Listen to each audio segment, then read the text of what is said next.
Hi everyone.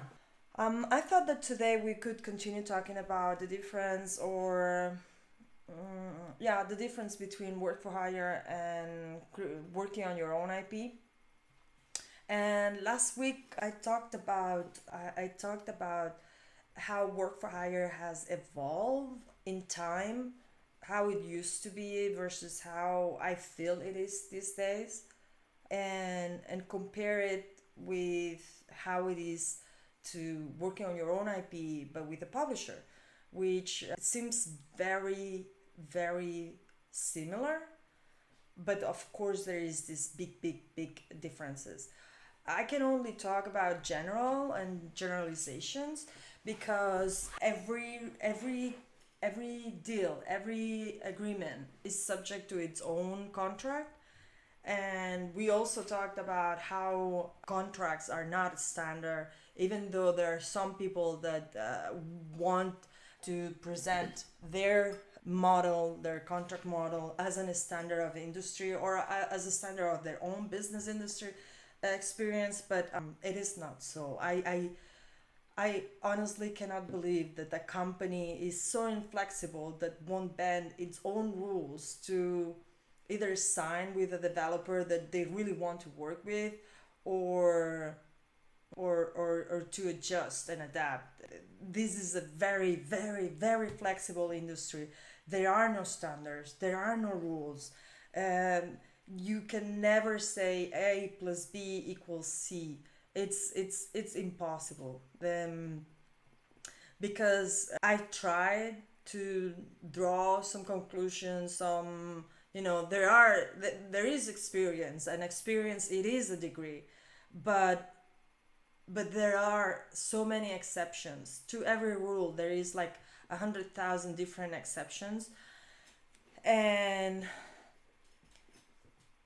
it makes it so hard to for me to believe that the company has a set on stone contract deal that everybody has to abide by, and not believable. So working on your own IP with a publisher, it will very much depend. The conditions of that agreement will depend on what you decide between the two parties, independently of standards and traditions on what you two decide that it is. I want to say this. It feels like working on your own IP with a publisher, it's getting a very fuzzy, it can get very fuzzily mixed with working for hire, but it cannot really, really is, because the fundamental should never be lost, ideally, which is that the IP, the idea that it's being executed in that video game belongs to the developer instead of to the publisher or to a third party. And that is the most important difference of these two deal structures, right? When you're working for hire, you might bring a lot of creativity to the table, as Abylight is doing with Prison Tycoon under new management for Ziggurat Interactive, but still the IP never, well, unless Abylight will buy it, right? But it doesn't belong to Abylight. Abylight is working for hire. Of course, the creativity, the the craftsmanship, the talent, all you want, it's 100% Abylight, but still the IP doesn't belong to it, and that means a lot of stuff. That has a lot of consequences. It has the consequences, for one, on royalties, on the future of the IP, on final decision on things. That is all related to who has the rights on the IP, certain part of it, and who has the rights of its publishing. Right now, we are working with doing this project with for Ziggurat, and this is just a crazy thought, but it could happen. We do this, and they decide that they don't want to publish it. They can very well do it. It's their IP. They can decide it. Doesn't matter that we don't want that to happen. I'm saying this is super like crazy world, because obviously everybody wants to see their work of published and produce revenues and all that stuff, right? But my point here is that who has the final say? Who is deciding is the publisher. It's that in this case is also the owner of the IP at this point, because they acquired it. Da, da, da, da, da. So they have final say on everything really, and also in the future of the IP. Where when we work, oh sorry, when we work on our own IP, we have the final say, even if I don't know, even if you sign or one signs with a publisher, and it, a terrible contract would be to sign with the release of your IP. I don't know what developer would do that. I don't think that on current days any developer on their right mind would sign that. Might have happened at certain points for maybe, but maybe it has happened. So the end decision and the future, that's very important too, and that's what being owner of the IP means, that you have the future of that IP in your hands. Whatever happens for good and for bad, it's in your hands, right? And currently we have these scenarios that we can say you where a developer working on their own IP decides for many different reasons to auto publish, to work on the publishing, so they control the whole process from creation to getting to market. Abylight has done it actually. That's how everything started, right? For Abylight as a publisher. And that is what would mean no concessions, no commitment, not commitments. I mean, no concessions of any kind. You would only be agreeing to platform owners to release your game on those platforms, right? You would be only giving out economic retribution for distribution of your game. But any and all decisions regarding the game, the creation, and the publication would belong to the developer, right? When doing the double role. However, it is in a scenario that it becomes very tough. It is very tough. And I can only imagine two real scenarios where this happens, where a developer has to take on the double role. It is either because they have a lot of money and they can afford to actually acquire the experience, expertise, and they can afford actually to publish. They either had the previous experience, or they can hire the expertise, or they are sought after. This case, there's several cases that come to mind, but these are all games that are found enormous success, right? The game of the developer has found so much success that when finding or when facing a new platform or IP, the platform, so the distribution channel offers funding or access or whatever necessary, right, to make that game available on that platform. I'm sure that we can all find a lot of cases. I mean, one that is coming to mind like shouting, and here it comes, my really bad memory with names. Undertale. That's a very good example that comes to mind to me right now, because this was a game that was released, and I don't know the whole story of the game. I know that it is a very weird game, but it's super popular, super beloved, and everybody wanted that game to come on their platform. But the developer, he was doing his thing. He didn't care for anybody. He did never answer. I reached out to him several times, never heard back. I don't think I was special in that regard. I think the developer did not answer to so many people. But Nintendo wanted the game on their platform. They really really wanted the game coming to Switch. And of course it's Nintendo, right? I'm just little me. So I don't know how they did it or how, but of course they were able to get to I think his name is Toby or something like that. I forgot. I'm really bad with names. But anyway, they got to the developer of Undertale, and they made this agreement, whatever it is. I don't know the terms of the agreement, but I am pretty sure it was pretty interesting deal. Uh, and and yeah, and Undertale was made to come to Switch, but it was through and by the hand of Nintendo that game came on the platform. And I also, if I'm not wrong, I don't think so.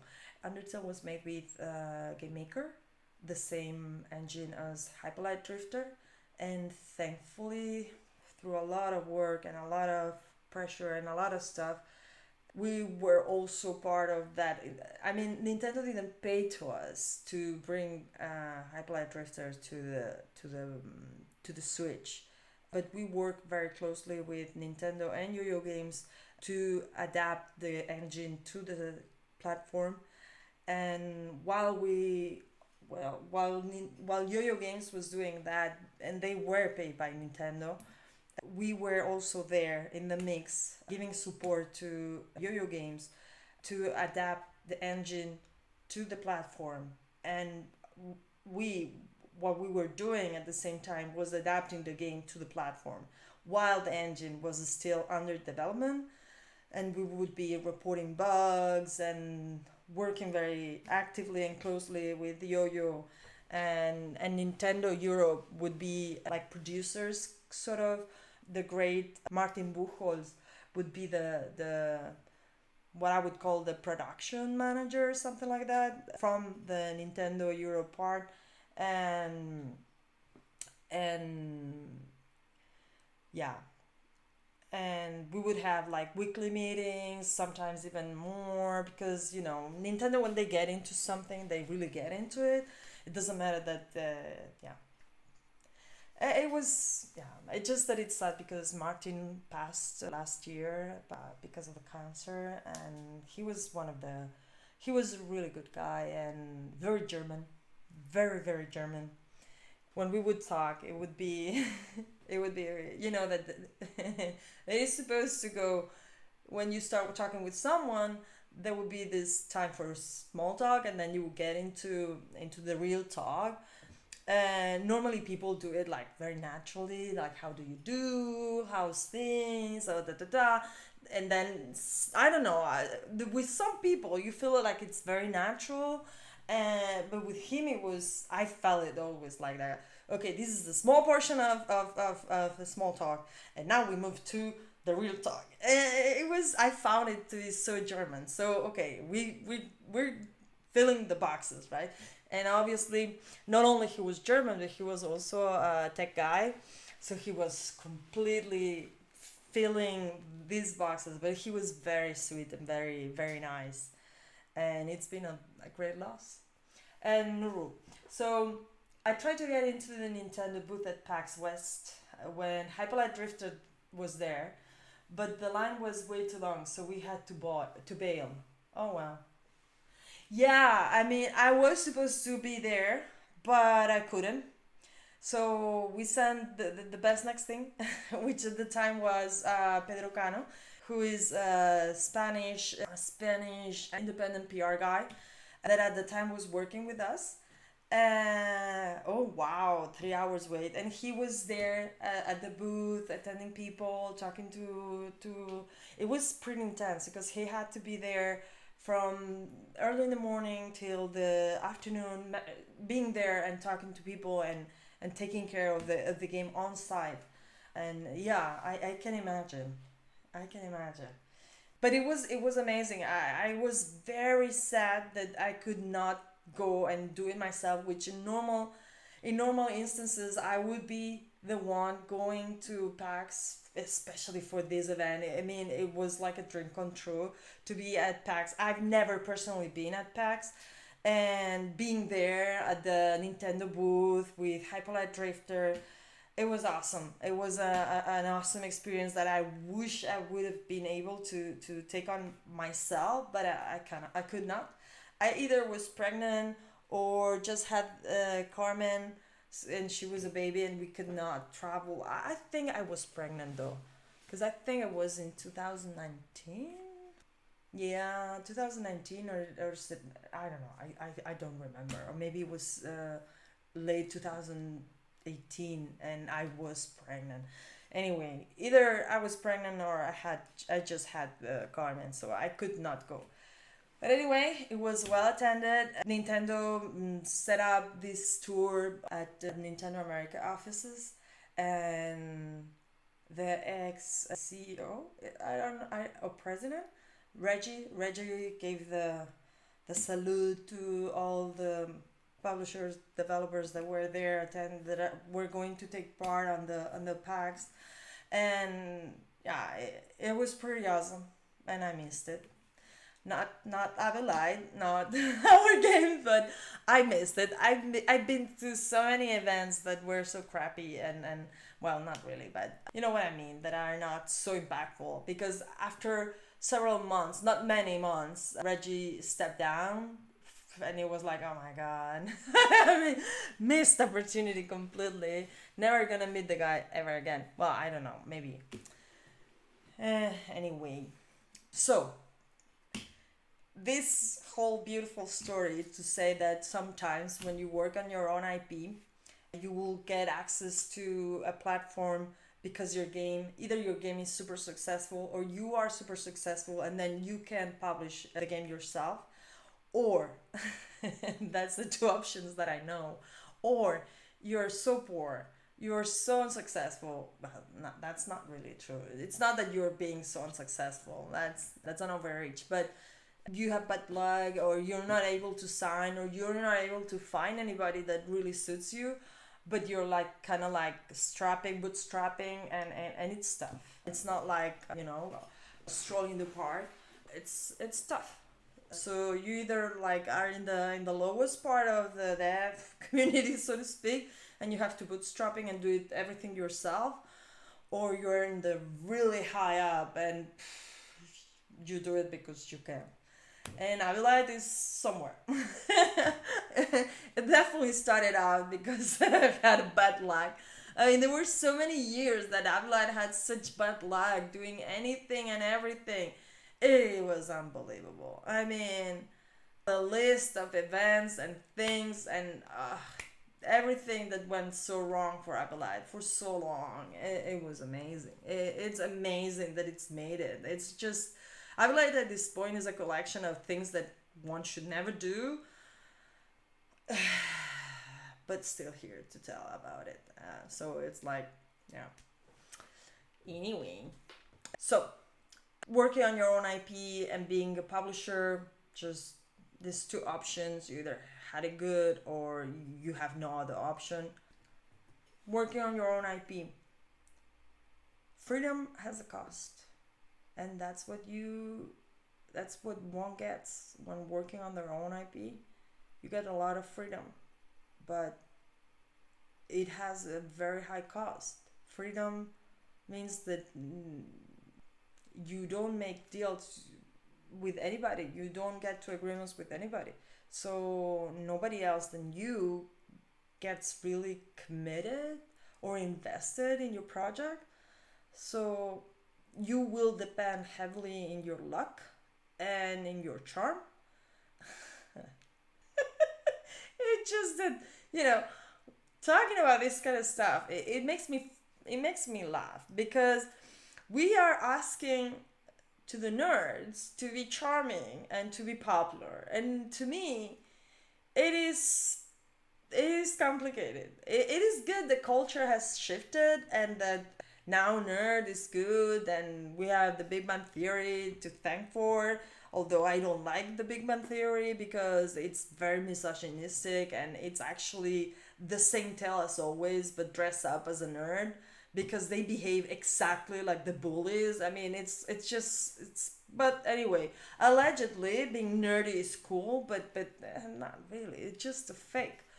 Anyway, so you have to depend heavily on that, and there are developers that have succeeded magnificently, but most of them don't, and we all hear and read about the exceptions and the very catchy events and cases, it is not everybody can rip off assets from a Nintendo game and do something very simple and just make millions of it. It's not happening every day.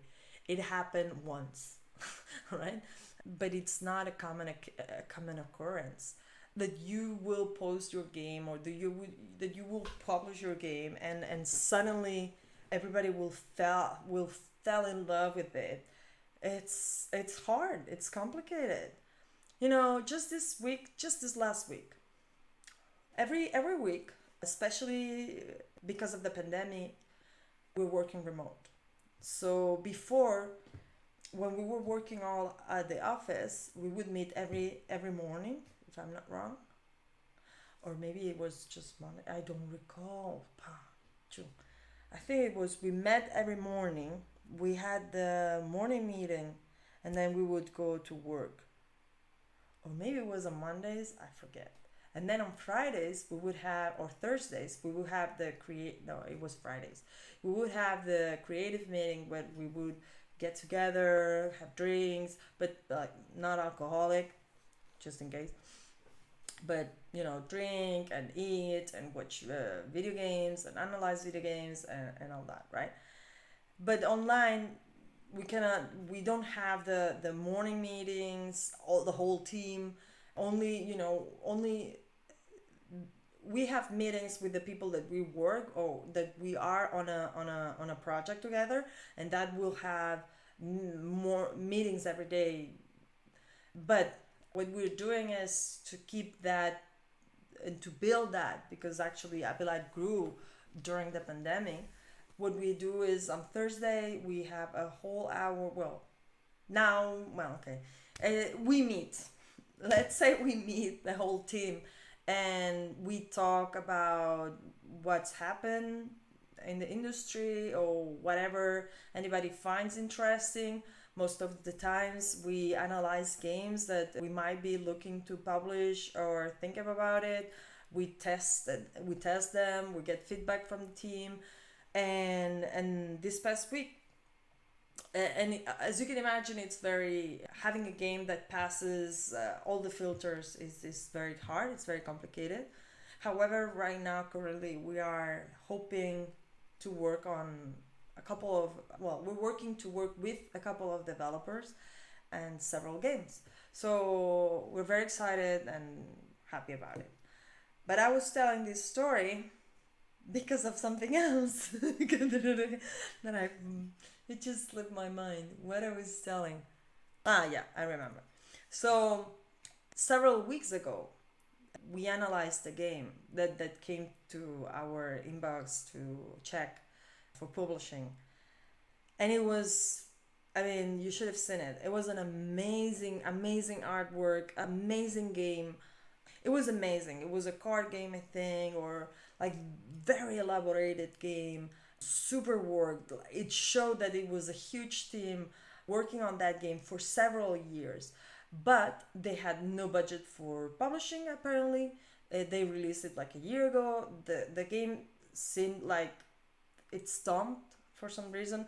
I think that the reason was that it was online, multiplayer online, and that kind of game is super complicated to get off the ground because you need a lot of players in order to make it fun. And having a lot of players in the video game industry means a lot of people having the game and a lot of requests. So and there is that point where just having the game is so expensive because you have to have so much available, like servers and updates, and all that has to be running, but you don't have enough users to pay for it. And how fast you're able to pass that point is what's gonna make it or break it. And if you don't want to invest, or if you don't have the possibility to invest, and when I say you, I mean the developer or the publisher of these kind of games, if they don't have the means or the sources to invest and to promote and to make it over that that line, it's super hard. It's really complicated. Online multiplayer games are super complicated. So, and I think that was the reason that the game was not working, and they were looking for a publisher, even though the game launched a year ago, right? And honestly, it was beautiful. It really beautiful. It was a mid-sized developer. It wasn't like 500 people, but it was maybe 20 or 25 or 30 or 50. I don't know, but it was a bunch of people, right? So, and these were professionals. It showed quality, right? But not only the game didn't only have that issue, which is a pretty big issue, but at the level that it was going, it was competing with other games that you were like, and what is this game? What is this game bringing to the table that it's different from these other ones? Like, I think, don't quote me on this, but I think that the comparison was with Warhammer or something like that. Like these big IPs, this long, heavy IPs that even if you've never played, you know of them because someone that you know has played obsessively and painted thousands of figurines, right? So so even though that was a hefty budget for development, they didn't the game itself wasn't appealing. It was like, I'm not from that genre. I no. The answer was, in short, it was no, right? But then we got another one that it was so simple, so sweet, so emotional, so touchy, so sensible, so cute that everybody that was at the meeting, because we are closing development, it's not the whole team that it's joining on Thursdays. The other part of the part of the team that's working heavily on closing, on getting ready for early access for Prison Tycoon under new management, didn't join, so they haven't seen it yet, right? But the ones that are doing other stuff joined, and they loved it, and it was so simple. It was developed by just one person, and yeah, sure, long time under development, and and it has something, it has something very special, and I really hope that we will be able to work on it, to work with the developer to make it available for everybody, because it's one of those projects that it's exactly what we look for in a project. It's that you don't have to reinvent anything, but at the same time you have to bring something special to the table, right? You want to and you have to bring it with a certain quality, and quality means that it does what it has to do, and nothing is interfering in the messaging that the developer, the creator, wants to put out. So that is to say that is again, we're currently under discussions. I don't know what's gonna happen. I can only wish and hope that we will be able to cooperate with the developer. But that's an example of working on your own IP as a developer, that you're doing something that has charm, and it's being transmitted as such. and people feel it. So yeah, we'll see. Freedom. Okay, so the freest person that I've ever known is, again, my great memory with names.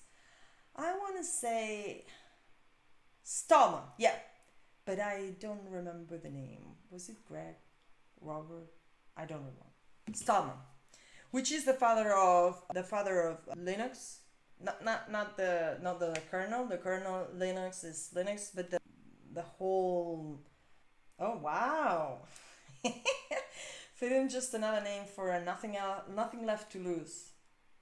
Well, not really, because I think, well, this is a bit philosophical, but I think there's a difference between having lost everything and then finding yourself that you don't have anything else to lose and oh, suddenly you're free, versus you leave everything behind or you don't attach yourself to anything, right? And that's what Stallman does. He decided one day that he wanted to be off the radar, and actually he might be one of the freest person that I know of, because he has a computer that is as powerful, I don't know, as the watch, maybe even, no, the watch is too powerful. I mean, crazy, right?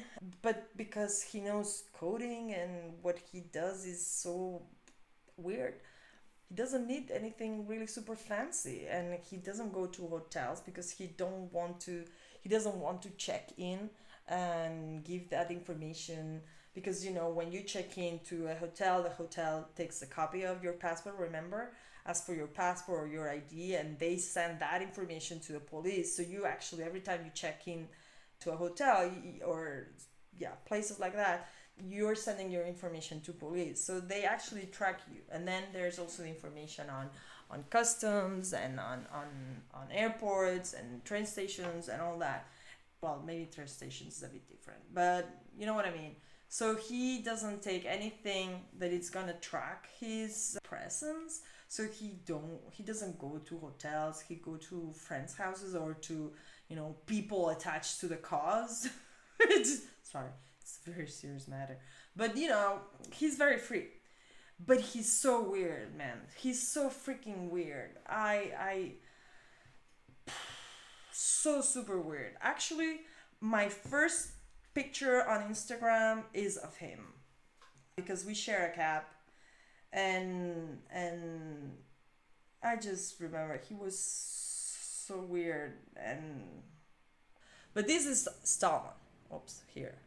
This is Stallman on our cab ride that we shared, and that's his computer that he, of course, he will plug in, open it, and it will work. And I don't know, he obviously wasn't connected to internet yet. He was working on something, but he was a bit weird. He was very nice though. He listened to what we were doing, because at the time we were developing our own engine, multi-platform engine, that it was gonna be super light, super, because for us, developing always for Nintendo platforms, it was very important that an engine wouldn't be very heavy or very weighty, and that it would adapt easily. So our CTO came up with this engine that it would be modular, and you would only to take the pieces that your game needed, and you wouldn't take the whole engine, just the pieces that you would need. And it was an awesome project. But yeah, we are game developers, publishers, not technology developers, publishers. And even though we got some traction there, I didn't have the energy to go down the road of a whole new industry, where at the time, we already had like 10 years of video game development on our backs. And it was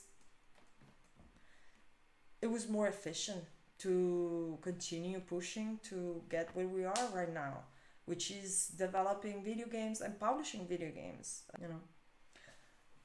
Oh, okay. Yeah, because I'm digressing a lot. Just here, like, I feel a bit like grandma sometimes, but anyway. So Nuru has a quick IP question. And I'm gonna remind you that if you want to actually ask a question, you can jump into the Abylight server. If you're making your own IP and another successful developer offers to let you use some of their IP in your game, like letting you use one of their characters, I guess what sort of stuff should a developer consider before using it? Legal stuff, maybe? Huh. I will jump in there if I think I should. Sure, no problem, no pressure. I'm just letting you know.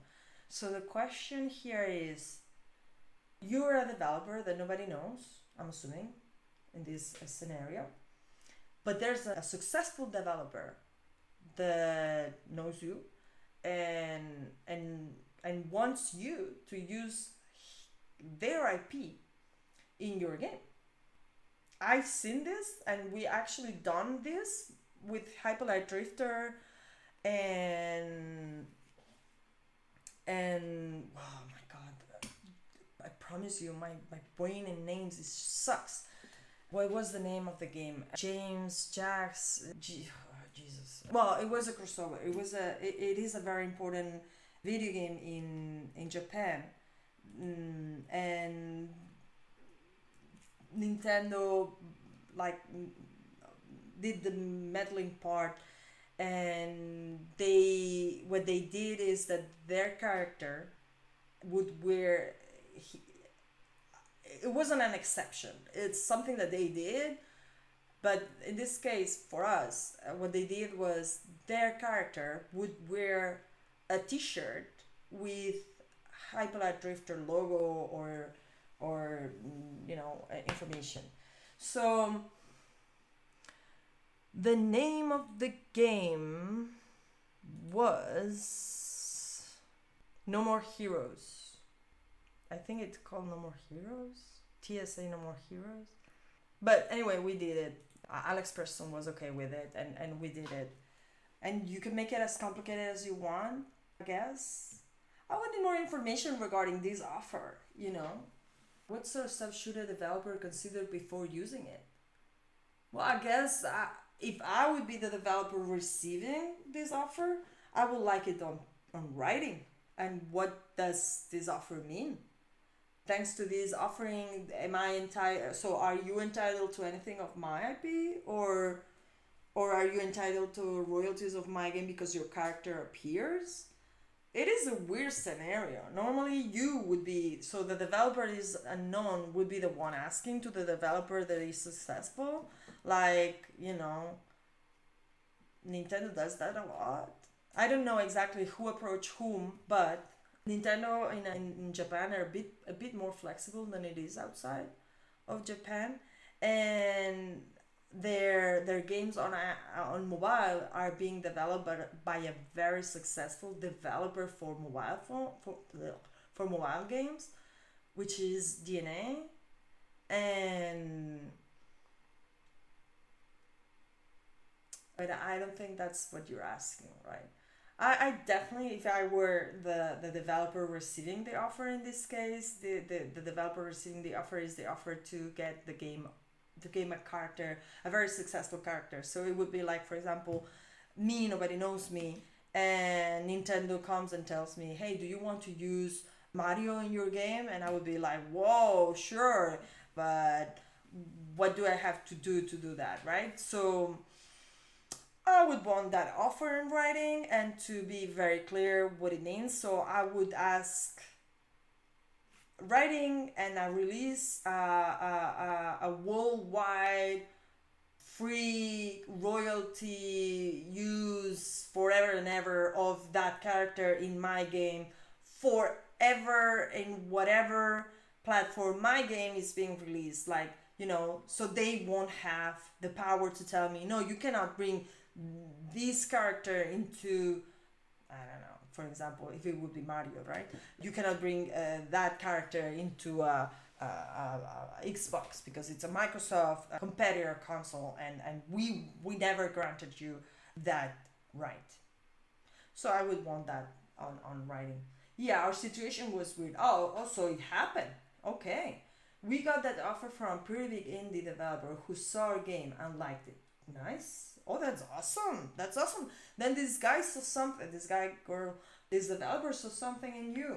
That's awesome. And said, hey, use one of our characters in your game if you want to for free.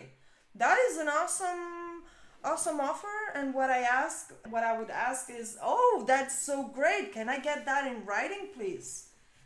And yeah, getting it more formal than just an email exchange is probably a good idea to make sure everyone understands it correctly.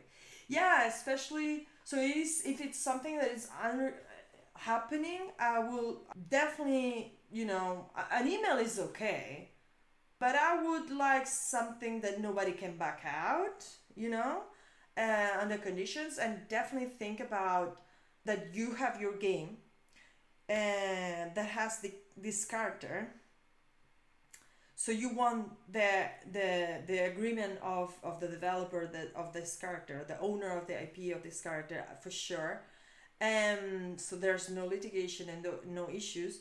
But now that you are on it, just make sure that it is it's worldwide, forever, free, and that you will be able to adapt this game with this character to whatever platform known now or in the future, right? If you want to really push it, you could also ask to be able to use this character in other works of this series of your game, right? But I find this a bit pushy, but I'm gonna leave that to you. But it's awesome. This is good. It's great, because what is good about working on an existing IP is that you have all that investment going for you. So yeah. So Nuru says, yeah, I'll probably skip that last one, but the others sound good. Yeah, because it's a bit pushy. No, but imagine that you want to do a part two, and I don't know what you're gonna do with this foreign character in your game, but imagine that it becomes very relevant. I don't know. I'm just spitballing, but imagine that through your game, this character becomes even more famous than it was in its original game. Then what? Wouldn't you want to be able to use it?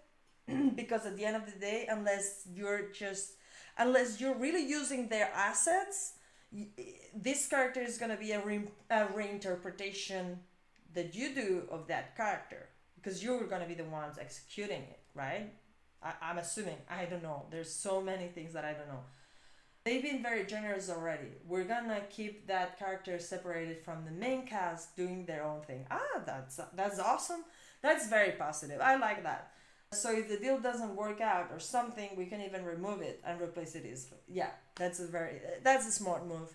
I mean, that is a very smart move. So yeah, it is contained. Yeah, absolutely, it is. It is a good move, and you know why would you? And now we're touching a reason of why would you work for hire instead of on your own IP. We talked about the security, but also the potential. When you do a work for hire, you also get normally, sometimes not, depending on the type of work that you do. But in video games, it's very common to get royalties for whatever work you do, right? Especially if you're delivering a whole package, right? So, what happens when you, okay, it could be a work for hire for a new IP, but that is, I don't know that nowadays that happens too much, because a lot of publishers that work under this model, they either acquire IPs or license IPs or produce games based on IPs. And the reason to use third party IPs or license IPs or your past IPs is because there is a work, an investment that has already been done. Where a new IP, it doesn't have it. You have to start from scratch, right? So that has a value. How much value, that's gonna depend on the IP, on what it meant, the following. We all can appreciate the value of any IP of Nintendo, right? And normally, because if you think about it, most of their IPs were born in the 90s or even the 80s. So they've been working these IPs again and again. They are not conformists. They are not just doing the same thing again and again. They're changing and evolving. But the IP, the name, the IP, it is the same. It is Mario. Yeah, now is another developer doing it, and now the head does different stuff, and now it flies, and you know what I mean? The game is evolving, but the IP continues to be the same IP, or it's based on a foundation, and it's building on top of something that it's already put a base on. That's why there's Call of Duty 2000, and basically, if you go to the top grossing games, they all have a number attached. They, especially in the last decade, I don't think there's any big IPs with top grossing IPs that are original IPs. They are, I mean, of course there are. Again, it's the video game industry, huh? But building on top of something is it's more effective, and because there's already an investment done, there's people already know that. And to make a sale, as we already talked about in the previous stream, in order to make a sale, people has to know you, and if they know you, it's gonna the chances of you making a sale are higher than if people don't know you. So working with an IP brings you that. And and here we're getting into the territory of these companies that have IPs and run them, and and and people that own IPs, and just, well, not just, but they work those IPs, and people that produce new IPs, right? The indie scene is a machine of new IPs, very, very vitriolic. It's really a sea of different IPs with different feelings, tastes, and circumstances. The owners of IPs are a bit more conservative. They keep working IPs that worked in the past, so they, like doing like this, going and going again. And then the owners of new IP, or the owners of, or renters of IPs, as I'm calling them, is this, where you have a brand, and it crosses over different industries, because it becomes part of a social culture or the culture, right? Such as movies, or we see this a lot with action movies. And for a while it was like movie game. It happens a lot with action movies, like, I don't know, Terminator, I don't know, you name it. Right now only Terminator, Riddick, and its chronicles, and all that. Spider-Man, exactly, good one, Marte. There's a lot. And what this is these big studios IPs, and also on animation. Have I said animation? Like, the kids games, right? Like Toy Cars. No, what was the name? No, not Toy Story. The Now it's not so common, because there are so much. I feel like it's not so. Really, Monster Inc. has a video game too. Okay. Okay. Yeah. Yeah. For Play One. Oh, okay, got it. So it was long ago. You see, but that might be the time when it was crazy. It was a movie game, animated movie game. It was really, really common. I feel like now that stopped for a while, because it happened, something happened there. What happened is that executives believed that just the IP would do the work, so the game was not important, and just slapping the name would be enough to produce the number of sales that they wanted to produce. So what happened was a burnout of the market. It yeah, it was it got to a point where if you saw an IP slapped onto a game, you thought this game is not going to be good. as always, that's malpractice that had a long-term effect of the business, because IPs lost its interest and its relevance. And sometimes slapping an IP would mean the death of that game. So, no, no more IPs. But I feel like now there is like a sort of, we're like a bit more mature. I feel like developers, there's a craftsmanship. There's been an elevation of the craft, to call it in a sensible way, and really, if you want to put out a bad game, it's up to you, because it's because someone has decided that it has to be bad, because it doesn't have to. The industry has matured so much. There's so much talent. There's so much knowledge. There's so much available to produce a good video game, that if you do put out a bad video game with a renowned IP, it's because you want it. It's because whoever wanted it. But then again, there's been a change on how these companies dealt with their IPs, where it was not just numbers, it was also a matter of quality. So that changed, and contractually changed. But these IPs, when you do a game for, yeah, Spider-Man, Terminator, and so many more that I'm not coming up with. But these very worldwide renowned IPs, Men in Black, maybe, I don't know. Is that a good Men in Black game?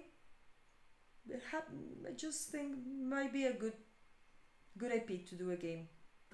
Can think of many things to do with it. Anyway, they're very expensive, right? So you're required to have a good amount of money, and depending on who you are and who you're dealing with, your conditions are gonna be tougher. So it's gonna be even more expensive. So don't think that just an IP, because it's a Studio X, and they just pay X, or their IP costs X, it's always the same. No, IPs have more or less pricing, but it is expensive and it's upfront normally. They don't wait for you to earn money to give them back their investment. They want a minimum guarantee, no reimbursable, and then royalties that are gonna come out of the sales of the game. So why would a developer or a publisher work with that? Because again, they have a value. If you have a good game, imagine that you have a good game, okay? For example, RC Club, our game. It's a really good game. We still have lots to do on it, but it is a very good game. Imagine that instead of RC Club, it's called Micro Machines. It changes. It completely changes. I just changed the name. Yeah, Micro Machines, the AR experience, or something like that. It changes. It completely changes the scenario. Suddenly it goes from an indie game that is really well crafted to Micro Machines game. You know what I mean? So it has value. People recognize the logos, people recognize the name, people attach a value, emotional, because obviously when I said Micro Machines, it connected to a bunch of people here, to their childhood, to their enjoyment, to how cool the cars were, how much time they spent playing, how awesome it was. So that is what we call on when we work with an IP of someone else. And that someone else normally knows that and charges for it. And is it gonna be a tough cost? There was a period of time where it was bad because they burnt out the model. But if you have a good game nowadays, if you have a good game with a renowned name, then you have a fantastic combo. And the cost for that IP, however much it is, you're gonna make back, because platforms are gonna be maybe more willing to put on display your game. because people, when seeing your game, are going to be more willing to buy it. So instead of selling, just saying, 10,000 copies, you're going to be selling 50,000 copies, or maybe 100,000 copies. You know, it depends. Obviously, it depends on the game, on the IP, on how well it is done, and all that stuff, right? So working with an IP is not at hand to everybody. It's not, oh, okay, then let's work on with an IP. People, it is very expensive. It's not available for everybody, and it's risky too. I'm not saying, of course, the potentiality is like this. Like I'm pretty sure that if I would take our RC Club, which is an amazing AR game for iPhone, and iPad, and I would put on, I revamped it a bit and put Micro Machines, the new AR experience or something like that. It would be, yeah, it would everybody would know about it. It would be completely different scenario, and it would only have to change the name. Maybe we could even, just that we work so hard on to make it free to play. But yeah, I was gonna say, maybe we could close it and do it premium. But no, no, no, it's a free to play game, so everybody can download it and play it. So Nur says, I wish it weren't the case, but yeah, that does seem to be how it works.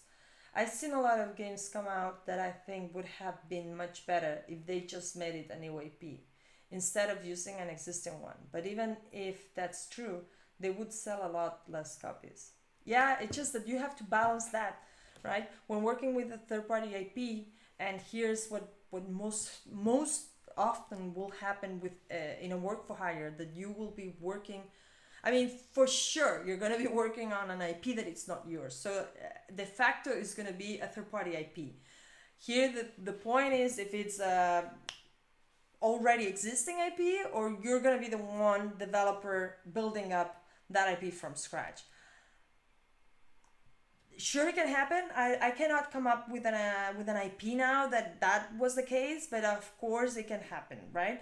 Because that was the case with Prison Tycoon when it originally started. It was the publisher that had this line of products, and they wanted to do different themes for the genre, and they had this developer that they didn't give them enough budget, enough time, so the game came out as it came out. Still, it got traction.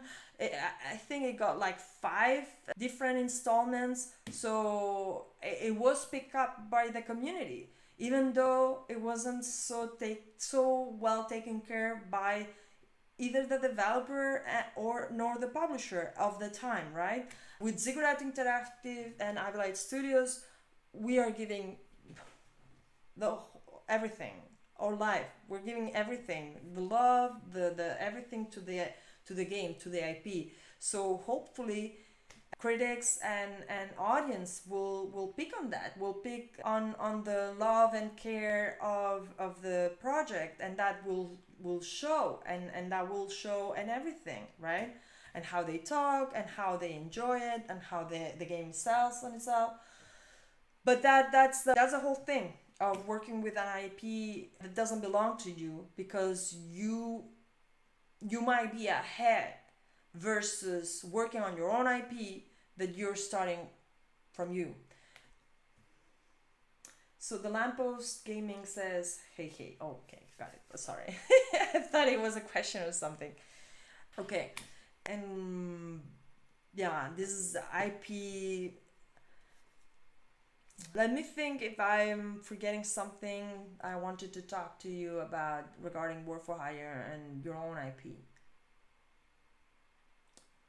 Yeah, I guess the message of this of today's stream is that with work for hire, you cannot decide on the future of what you're doing, and most often than not, work for hire means work for now, hunger for tomorrow.